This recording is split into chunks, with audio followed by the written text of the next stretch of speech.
In the English language, we have some set of instructions that everyone understands. Now, for example, when I say to someone at the door, "Come in," the person will not go away from the door, but will definitely come in, right? Of course.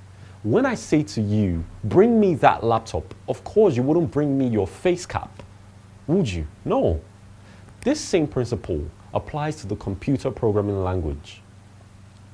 A natural language program does not follow a specific set of rules, unlike the fourth generation language. A natural language, sometimes called fifth generation language, is a type of query language that allows the user to enter a request that resembles the speech. Natural languages are often associated with an expert system and artificial intelligence.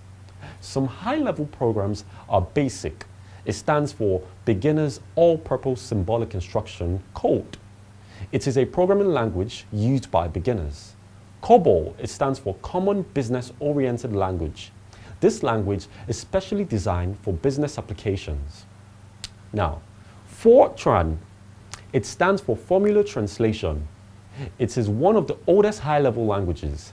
This language was designed to solve scientific problems.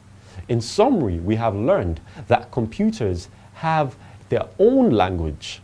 The language that the computer understands is known as machine language and is classified into low-level language and high-level language. Thank you for your time. See you in the next class. Bye.